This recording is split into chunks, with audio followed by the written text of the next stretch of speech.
마켓 이슈 분석 이어갑니다. 어제 우리 시장에서는 현대차, 기아차 자사주 매입 소식이 화제가 됐고요. 또 중국에서는 솔로데이, 이 알리바바 매출 관련한 소식도 큰 이슈가 되고 있습니다. 하나하나씩 우리 시장의 영향력 짚어보도록 하겠습니다. 알리바바부터 한번 살펴볼게요. 어떤 식으로 마무리가 됐는지 쇼핑 매출 계속 좋은 상황입니까? 네, 알리바바가 싱글데이를 맞아서 또 하루 매출의 사상 최고치를 기록을 했습니다. 10억 불, 우리 돈으로 거의 10조 원에 가까운 그런 판매고를 올려줬는데요. 네, 그래서 앞으로의 좀 성장성도 기대가 되고 있는데 알리바바에 대해서 앞으로 어떠한 시사점이 있을지, 어떤 부분들을 좀 살펴보면 좋을지 오늘도 MTN의 김종일 연구위원 모시고 이야기 나눠보도록 하죠. 위원님. 네, 저도 오늘은 질문 좀 해볼까요? 먼저 이준희 앵커. 네. 알리바바가 돈을 잘 버는 기업 아닙니까? 이미 상장하기 그렇죠. 전에도 돈을 잘 버는 기업이었는데 네. 왜 뉴욕 시장에 상장했다고 생각을 하시나요? 알리바바가 아무래도 더 많은 돈이 필요하지 않을까 싶습니다. 투자를 더 받아서 세계 시장으로 확대하려는 움직임이 아닐까 싶은데요. 어떻게 생각하십니까? 네, 바로 그 부분이죠. 네. 현재 지금 준비된 그림을 보시면 알리바바는 지금 돈을 잘 벌고 있는 기업이고 중국 내수에 집중하고 있는 기업이긴 합니다만 가장 중요한 한계점은 바로 그 부분입니다. 글로벌 시장에서 취약하다라는 것이죠. 아직 글로벌 시장에서는 이베이나 아마존 쪽에 좀 더 무게를 실을 수밖에 없는 상황인 것 같습니다. 그렇지만 실제로 이용하는 사람들은 중국 사람들이 워낙 많기 때문에 향후 이 알리바바의 가장 중요한 점은 이번 IPO 자금을 기초로 해서 얼마만큼 세계 시장에서 활약할 수 있느냐, 이 부분이 될 것 같고요. 자, 그 다음 살펴보셔야 될 것은 인터넷 쇼핑 규모인데요. 이미 중국이 미국의 규모를 앞서 있습니다. 그러니까 미국은 대부분 이제 차를 가지고 다니기 때문에 다 아시겠지만 미국은 지역별로 월마트라든지 K마트라든지 굉장히 많은 그런 마트들이 있고요. 아직은 온라인보다는 오프라인 중심으로 유통시장이 형성되어 있는 반면 중국은 이런 오프라인 매장 자체가 조금 부족하고 이 기업들이 새로 생기다 보니까 온라인 시장의 강세죠. 그래서 양시장의 차이를 극명하게 드러내고 있습니다. 모바일 쇼핑 경험이 중국은 2사람 중 1사람인 반면 미국은 5사람 중 1사람이죠. 그래서 이러한 차이와 함께 금액 차이도 비교적 많이 나고 있다는 것, 비중 차이도 많이 나고 있다는 것을 좀 주목해 보실 필요가 있을 것 같습니다. 그렇게 본다면 향후 모바일 시장에서 얼마만큼 알리바바가 앞으로 돈을 벌 수 있느냐라는 부분과 조금 전에 말씀드렸던 대로 IPO를 바탕으로 해서 얼마만큼 세계 시장에서 의미 있는 점유율을 끌어올릴 수 있느냐, 이 두 가지가 될 것 같습니다. 네, 그렇다면 알리바바만이 가지고 있는 강점, 타 쇼핑 미국 업체들 대비해서 어떤 점이 제일 좋은지, 네. 그리고 앞으로의 방향성에 대해서도 알고 가야 될 것 같아요. 어떻게 생각하시죠? 그 제조업들도 마찬가지, 그리고 미국 기업도 에너지 기업도 마찬가지인데요. 최근에 상승하고 있는 종목군들의 핵심 보면 밸류체인을 상단부터 하단까지 다 가지고 있는 기업들이 대부분 성과가 좋은 경우가 있었습니다. 물론 100% 해당하는 것은 아닙니다만 태양광 기업 같은 경우에도 밸류체인 상단부터 하단까지, 그리고 에너지 기업들뿐만 아니라 제조기업들도 밸류체인 상단부터 하단까지 전부 가져가고 있는 기업들의 강세에 이어지는 모습이었는데요. 준비된 그림을 보시면 지금 바로 알리바바가 온라인 유통 쪽에서는 처음부터 끝까지 A부터 Z까지 다 가져가고 있다고 봐야 될 것 같습니다.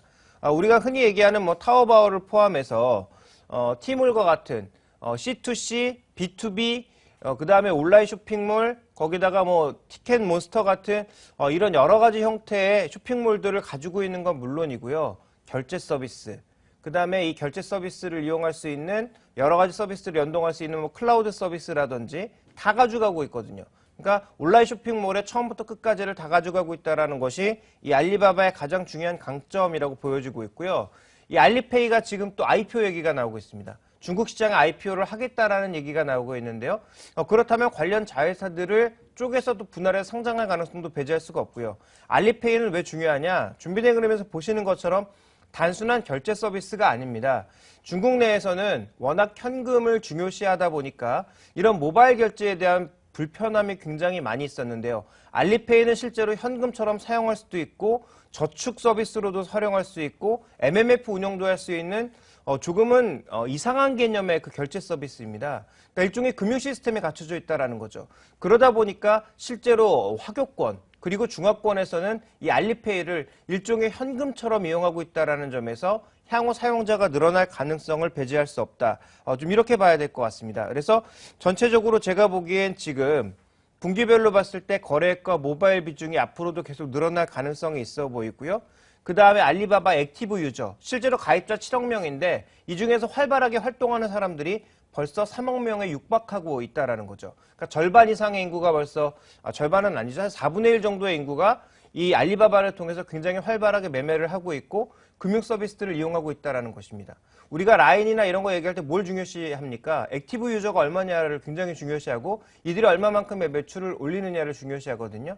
그런 관점에서 향후 알리바바의 전반적인 움직임은 뭐 여전히 개선되고 있고 좋다. 그리고 또 하나 이제 중요한 것은 그 구글이나 애플과 같은 글로벌 업체와 만약에 연합해서 글로벌 서비스를 할 경우에는 알리바바의 가장 부족한 부분이었던 신뢰도라든지 시장의 인식이라든지 이런 것들을 끌어올릴 수 있다는 것도 주목해 볼 필요가 있을 것 같고요. 현재 시가총액이 월마터를 앞서고 있습니다. 그렇게 본다면 유통업체의 구글이 될 가능성도 배제할 수 없다. 그래서 오늘 미국 시장에서 움직였던 종목들은 보니까 오늘 알리바바가 준비된 그림 보시면 오랜만에 조정을 받았지만 실제로 JC페니처럼 경쟁력을 상실한 오프라인 업체는 주가가 바닥권이고요. 아마존 같은 경우에도 최근에 실적도 안 좋았고 신규 서비스가 실패하면서 별로 좋지 않은 모습을 보였고요. 이베이 같은 경우도 최근에 반등은 하고 있으나 박스권 안에 묶이면서 지수와는 조금 다른 흐름입니다. 그래서 지금 시장이 무엇을 두려워하고 있고 무엇을 주목하고 있는지 향후 알리바바가 가져올 산업 구조의 변화에 대해서 어떻게 두려워하고 있는지를 우리가 잘 살펴봐야 될 것 같습니다.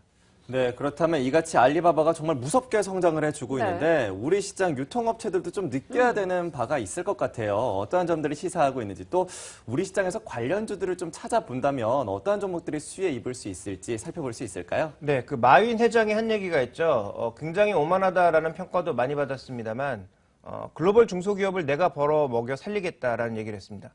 그러니까 이런 중소기업 업체들은 백화점에 진입하기가 굉장히 힘들죠. 그래서 제품은 나름 고급임에도 분명히 저가 시장에서 싸게 파는 것이 일상적인 관례였는데요.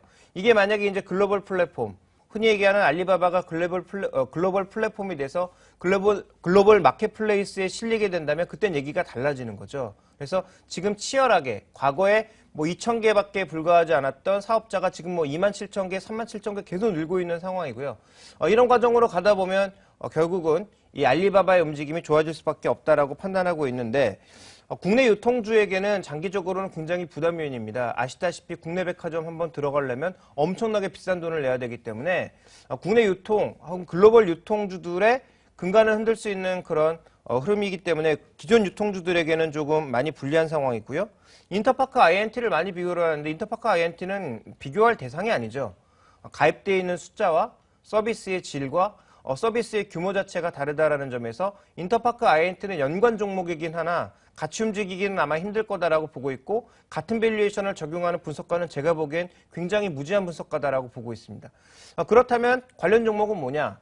결국은 이 알리바바도 국내로 들어올 가능성이 높다라는 점에서 국내로 들어왔을 때 여러 가지 서비스를 다 같이 가지고 들어올 수 없거든요. 그렇다면 뭐 결제 서비스라든지 아니면 연관된 부가 서비스들은 국내 업체들과 합작을 하거나 합병을 할 가능성이 높다라는 관점에서 주요 컨텐츠 관련 종목들, 결제 서비스 관련 종목을 중심으로 하는 서비스 종목에 우리가 관심을 가져봐야 되겠다라고 판단하고 있습니다.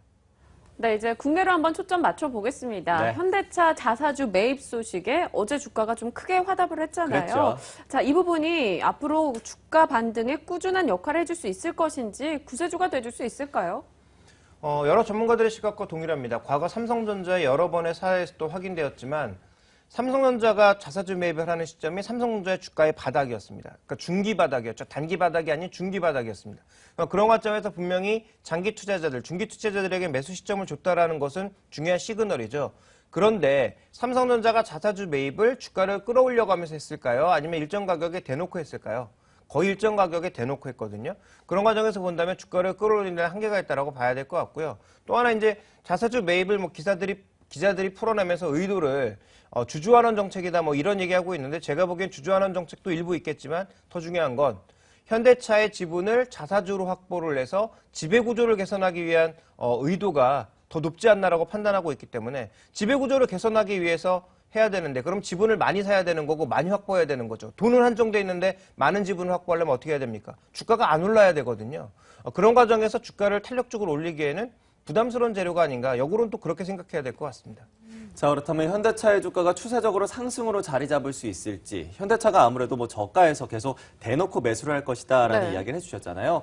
그렇다면 앞으로 좀 추세적으로 상승세가 이어질 수 있을까요? 어떻게 보십니까? 어려울 것 같기도 해요. 네. 예, 맞습니다. 좀 어려울 것 같습니다. 이게 본질적인 경쟁력 문제이기 때문에 여러 전문가들이 얘기한 것처럼 지금 추세를 상승으로 돌리기엔 어렵다. 그렇지만 바닥은 확인했다라는 정도로 접근하시는 게 효율적이겠죠. 네, 바닥은 이 하방 경직성 좀 확보가 됐다라고 해석을 해볼 수 있습니다. 네. 제일 중요한 거예요. 그래서 살까요? 팔까요? 그러니까요. 어떤 답 주십니까?